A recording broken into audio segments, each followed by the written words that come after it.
Bonjour, eh bien aujourd'hui je veux te raconter l'histoire d'un homme qui a affronté des défis immenses. Cet homme, pas parfait, parfois hésitant, mais dont la confiance en Dieu a déplacé des montagnes et ouvert des mers. Cet homme, c'est Moïse. Alors peut-être que toi aussi, chaque jour, tu es confronté à des difficultés, des moments où tout semble impossible. Que dirais-tu si je te disais que, comme Moïse, Dieu t'invite à mettre ta confiance en lui, quelles que soient les circonstances? Dans les prochaines minutes, je t'invite à rester avec moi. Partons ensemble à la découverte de cette foi qui transforme, qui soutient, qui donne courage, un chemin de confiance et d'obéissance qui peut changer ta vie aujourd'hui.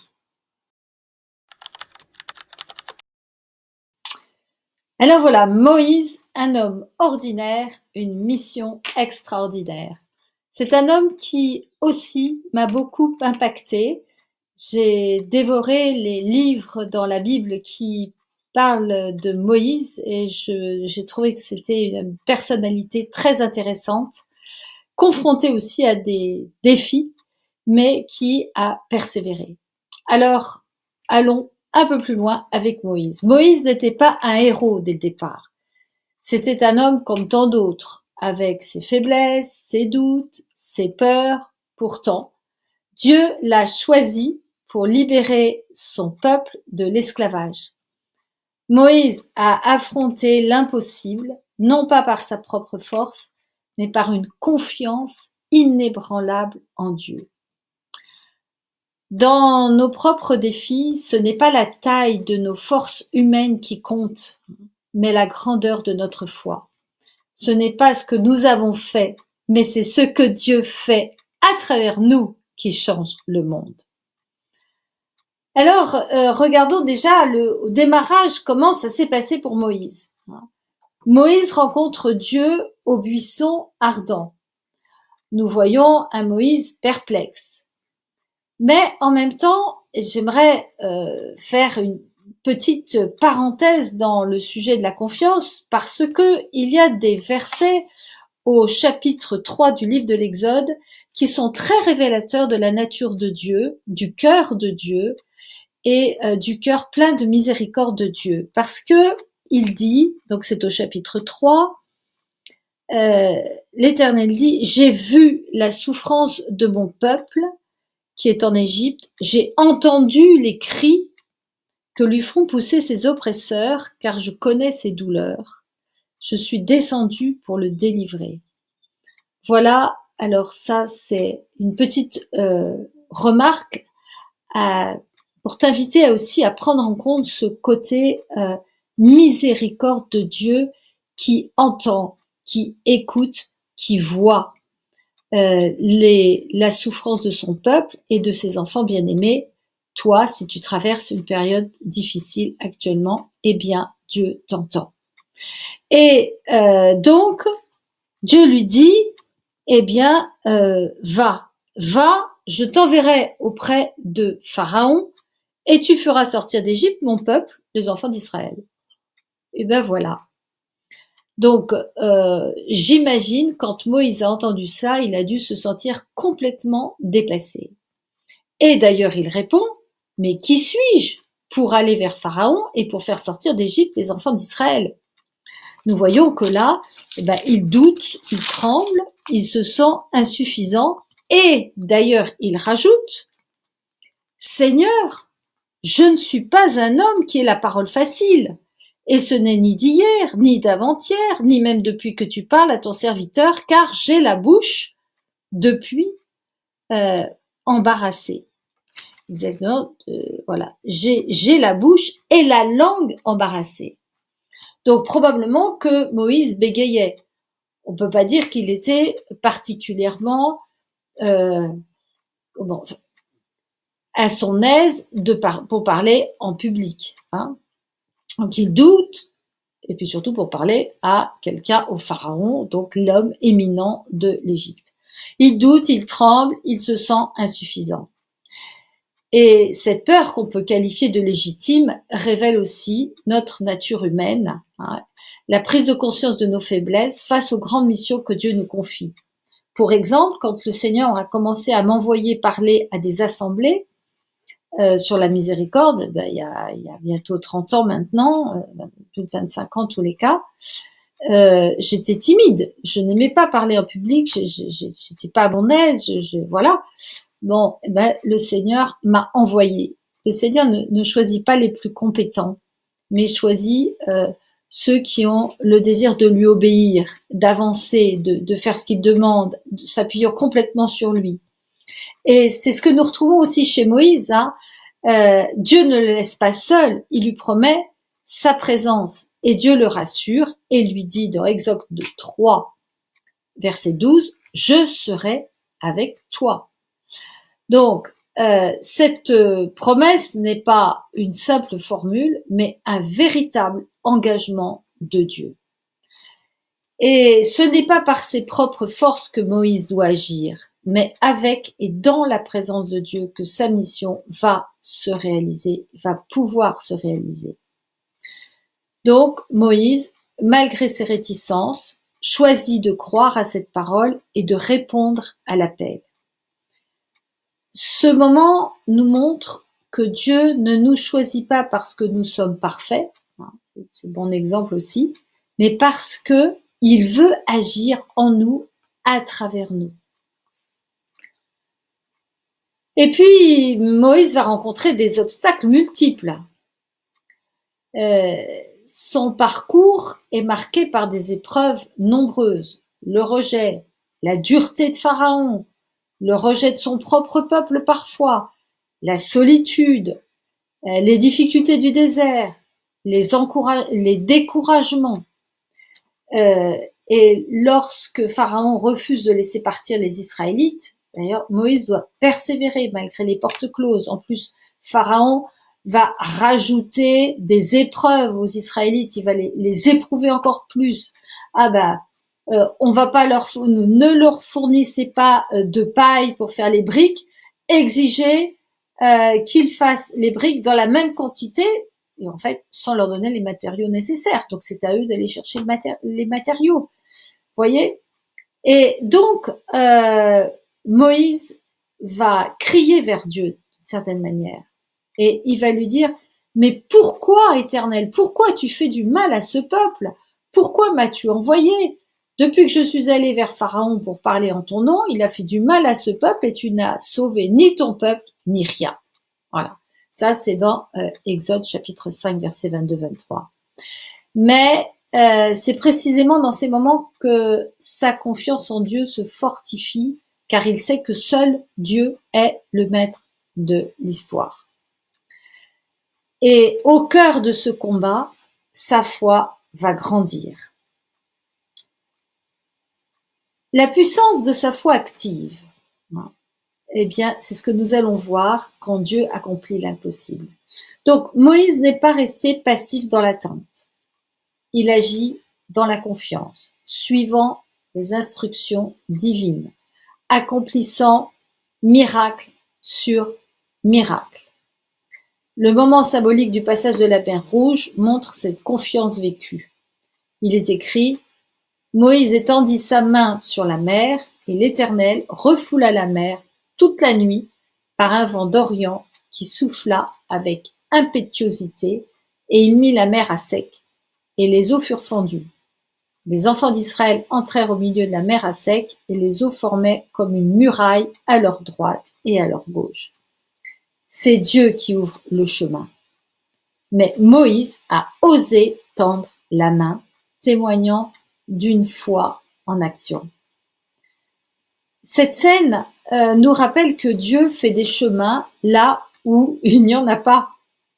Moïse n'y est pour rien en soi, si ce n'est d'avoir osé faire confiance et obéir. Il a été obéissant, il a écouté Dieu et il a fait ce que Dieu lui a demandé. Eh bien, nous sommes invités, nous aussi, à croire que Dieu veut agir aujourd'hui dans nos vies, à travers nous, si et lorsque nous nous abandonnons à lui. Alors, nous sommes appelés à vivre aussi la confiance en Dieu dans nos défis quotidiens. À l'image de Moïse, chacun de nous fait face à des défis parfois paralysants, des peurs, des doutes, des incompréhensions, des oppositions. Et la première étape est de reconnaître nos limites, comme Moïse l'a fait, pour ensuite accueillir cette promesse divine, je serai avec toi. Alors, ça commence par une prière toute simple, une remise de soi dans la confiance, un pas d'obéissance, même quand la route semble obscure. Prenons un exemple. J'invoque un scénario, celui d'une jeune femme qui s'appelle Marie, qui est en recherche d'emploi depuis plusieurs mois. Elle est prise entre l'étonnement qu'une telle épreuve l'atteigne et le découragement grandissant. Pourtant, eh bien, comme Moïse, elle est invitée à regarder au-delà de ses inquiétudes, à puiser force et espérance dans la promesse de la présence fidèle de Dieu et à avancer un pas chaque jour, même lorsque le chemin semble sans issue. Nous pouvons prendre un autre exemple, celui de Pierre, dans l'évangile de saint Matthieu au chapitre 14, qui, malgré ses doutes, va oser sortir de la barque à l'invitation de Jésus pour marcher sur l'eau. Et là, nous voyons que Pierre, eh bien, il fait preuve de confiance pour sortir de la barque. Eh bien, c'est comme Moïse dans l'Ancien Testament, Pierre dans le Nouveau Testament, eh bien, ce sont des exemples qui illustrent que Dieu est fidèle. Dieu est fidèle auprès de celui qui se confie en lui. Alors, je t'invite maintenant à te poser quelques questions. Et toi, quelles sont les peurs, les doutes qui t'empêchent d'avancer comme Moïse? Comment peux-tu concrètement t'appuyer sur la promesse « Je serai avec toi » dans ta vie quotidienne? Y a-t-il un pas d'obéissance que tu dois encore faire malgré tes craintes aujourd'hui? Voilà, je te pose ces petites questions. Partage-les-nous dans les commentaires parce que ça va nous édifier aussi les uns les autres. Ça permet à chacun de voir qu'il n'est pas tout seul dans ses difficultés. Mais je t'invite aussi à indiquer le petit pas d'obéissance que tu peux faire, un acte simple de foi malgré tes craintes, quelque chose qui va t'aider, que tu peux partager. Ça peut être aussi une prière, une décision, un pardon à accorder, hein, quelque chose qui peut aussi encourager les autres. Voilà. Et puis avance, appuyé sur la fidélité de Dieu. Le chemin de la foi est une invitation à avancer, pas à l'aveugle, mais avec assurance, car Dieu est fidèle à ses promesses. Rappelle-toi que Dieu te dit aujourd'hui, je serai avec toi. Alors prions. Prions. Seigneur, comme Moïse face à ses doutes et à ses peurs, je viens aujourd'hui reconnaître mes limites et mes faiblesses. Mais je veux aussi accueillir ta promesse fidèle, je serai avec toi. Fortifie ma confiance, éclaire mon chemin dans les moments d'incertitude. Donne-moi le courage d'obéir à ton appel, même quand la route semble difficile. Apprends-moi à avancer avec foi, à tes côtés, certain que tu fais des merveilles là où je ne vois que des obstacles. Amen. Voilà. Moïse nous enseigne que la grandeur de notre appel ne dépend pas de notre capacité, mais de notre confiance en celui qui nous envoie.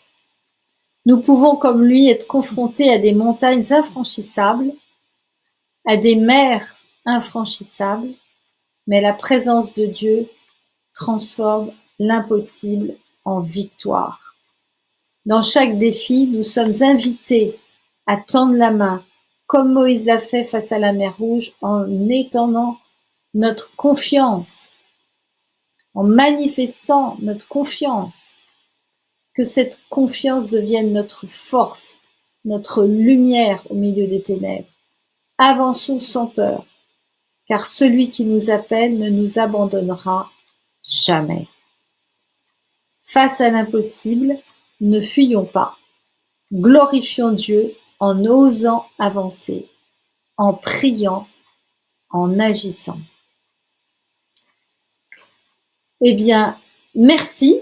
Merci d'avoir pris le temps de découvrir avec moi l'histoire de Moïse et sa confiance en Dieu face aux défis.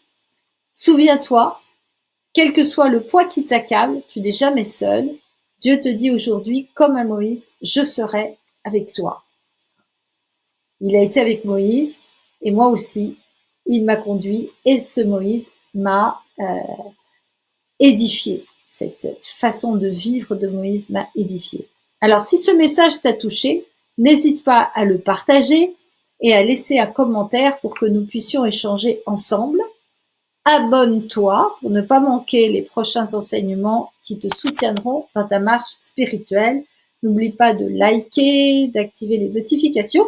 Et si tu veux aller plus loin, je t'invite à te fournir, à prendre ce livre, La confiance au quotidien, Vivre de la Providence. C'est un livre que j'ai sorti récemment, début juillet, aux éditions des Béatitudes, et qui te permettra de dénicher tes obstacles à la confiance et de voir quel chemin prendre. Voilà, eh bien, sois béni et puis à bientôt, à la prochaine pour un autre personnage biblique. À très bientôt.